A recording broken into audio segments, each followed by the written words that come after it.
Hi, everybody. My name is Joe Sprengard. I'm the CEO and founder of Veelo Technologies. Appreciate the NNI Strategic Planning Stakeholder Workshop inviting us. We've been a proud partner of the NNI actually for some time, and so certainly appreciate the opportunity to share a little bit more about our company and the impact that the NNI and other stakeholders within the organization have had on our business. Um, Veelo Technologies is an advanced materials company specializing in principally aerospace and defense. A big driver of our growth is composite materials, which we'll talk about, and the growth of composites, both from air vehicles that fly in the sky to the manufacturing processes that they use to manufacture those systems. So we have airborne technologies, things that are flying, as well as technologies that are helping our customers achieve new efficiencies and cost reduction initiatives on the shop floor. Our company actually started with some basic science in nanomaterials technology. The University of Cincinnati had manufactured the longest carbon nanotube, vertically lined carbon nanotube back in the mid-2000s. And this is a picture of what you see here. Actually looks like a big black thing of charcoal, perhaps.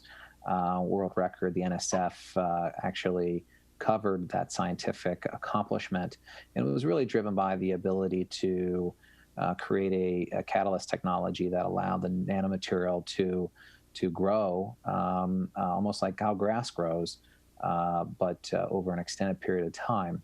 And the length of the nanotube was very encouraging to the Air Force. And so they had reached out to the university and had suggested that they consider spinning off the technology, really, which is how I became involved.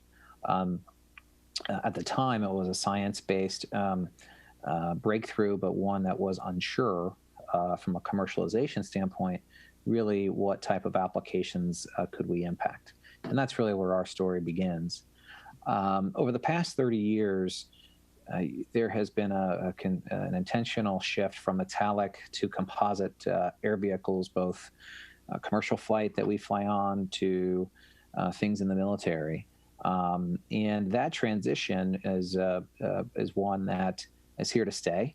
Composites are very much a mainstay in modern manufacturing. You might see them in all kinds of applications, but really what we're focused on in our business is the high-end use of composite materials for aerospace, which is obviously a very weight-sensitive environment, and one where strength and reliability is of the utmost importance. So back in the 2011 timeframe, there used to be a conference called the Nanotechnology for Defense Conference. And I was at that meeting, and while there, actually forged a relationship with the Boeing Company.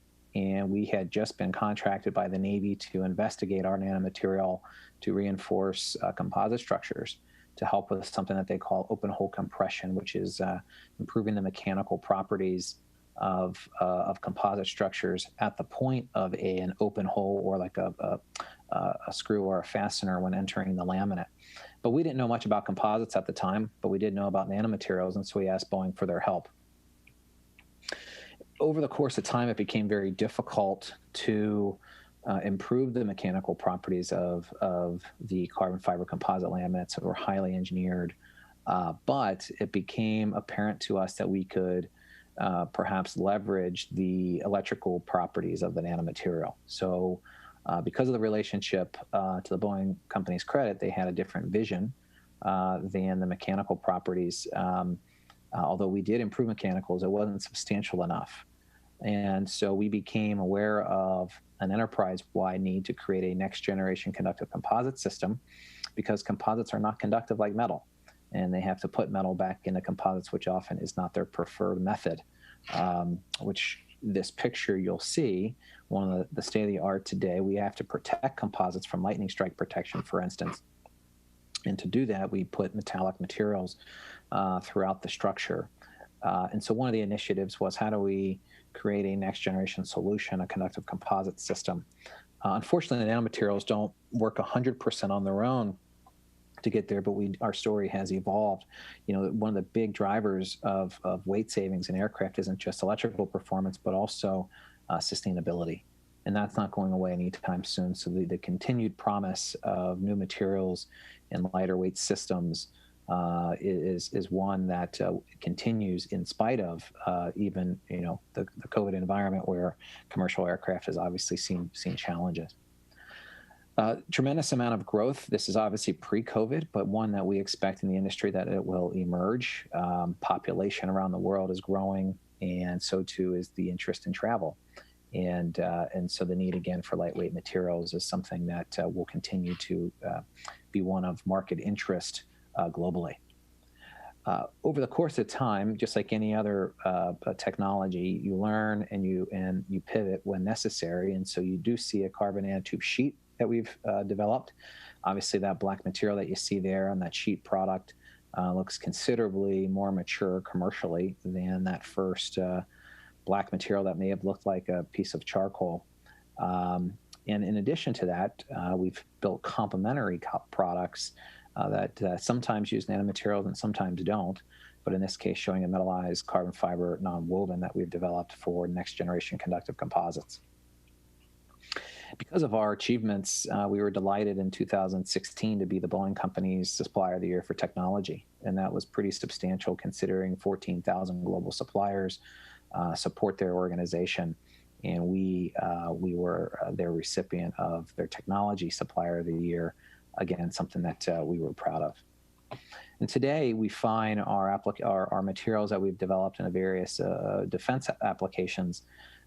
No secret, the growth that we've seen in air vehicles with the birth of unmanned systems, urban air mobility, certainly space, hypersonics, a series of applications today that are growing in terms of new capability within our defense environment. One of our proudest applications in using nanomaterials is leveraging the tremendous electrothermal properties and now creating heating technologies for something that we call out of autoclave. Most composites require, for the curing of a composite, similar to how maybe clay is baked in a kiln, composites are baked in an autoclave. And autoclaves are very large, very expensive. They consume a tremendous amount of energy. And so what we've been able to do is leverage some of our nanomaterial material science capability into heating technologies that our customers can use at the shop floor. So what you're seeing here are specialty heating capability that allows our customers to bond composite structures together, accelerate the adhesive cure of certain material systems, improve repair capability. And so again, taking our material science knowledge and nanomaterials, but applying it to a different use. 2019, because of our growth, we experienced our first facility expansion. We do process nanomaterials in this facility, and it is one that we're actually going through the next phase of growth because of the adoption of our technologies. Our team is also growing and creating jobs, and when we think of the federal investments that the NNI helps